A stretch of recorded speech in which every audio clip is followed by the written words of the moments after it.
A US Air Force sergeant walked into the desert and never came back the same. Mid-1950s, often cited as 1956, White Sands Missile Range, southern New Mexico, a vast military testing ground, over 3,000 square miles of restricted desert, owned and operated by the United States Army, used for missile testing, weapons development, early rocket research. During the Cold War, it becomes one of the most sensitive military locations in the country. Remote, controlled, the kind of place where very little happens without being noticed.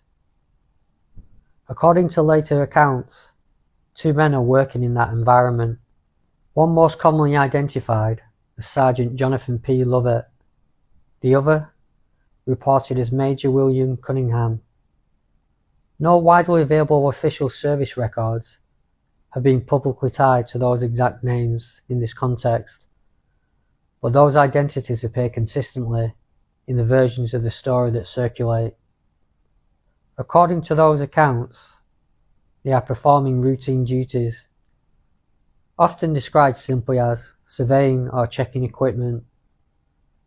No detailed logs of the exact task are consistently reported, but the setting remains the same: open desert, distance, isolation. Then, something appears. Major Cunningham reportedly hears a sound, turns, and sees Lovett being lifted. Not pulled, not dragged, lifted by a beam of light descending from above.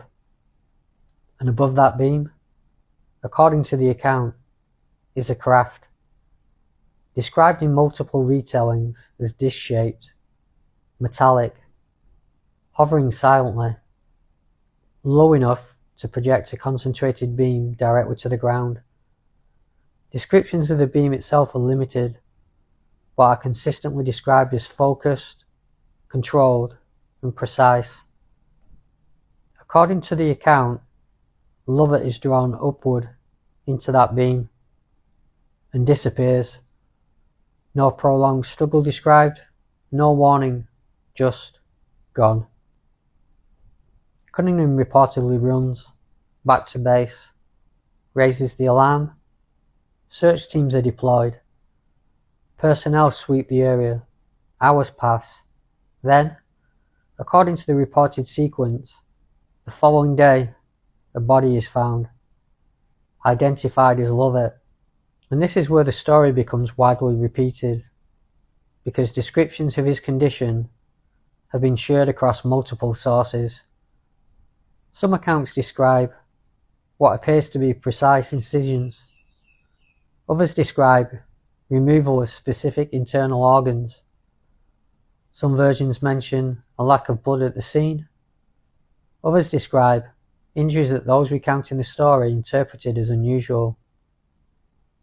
The exact details vary between retellings, but the central claim remains consistent, that the condition of the body stood out to those who reported it.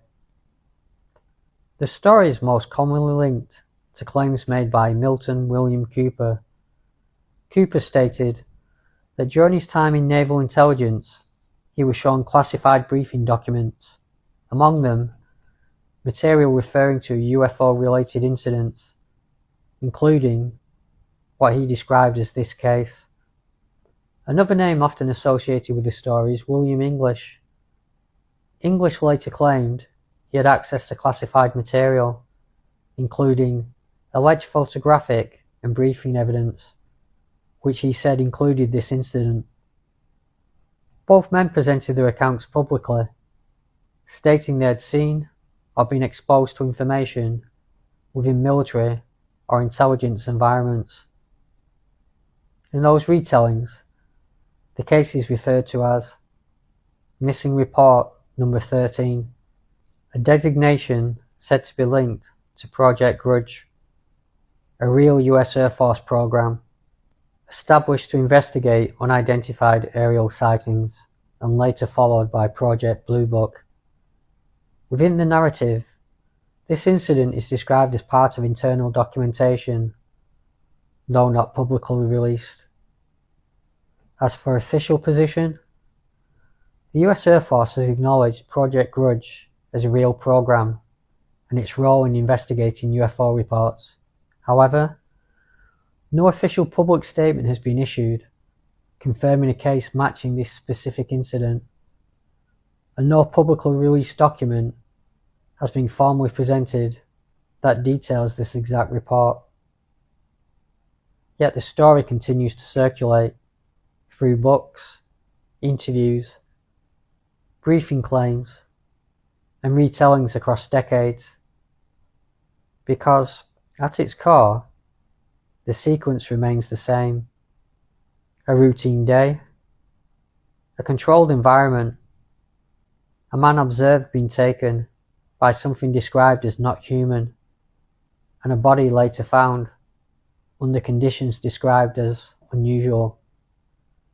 Whether someone views this as a classified incident, a misinterpreted account, or something else entirely, the image remains: a figure in the desert, a light from above, and a moment that ends before it can be understood. And according to those who shared it, that moment was recorded somewhere as report number 13.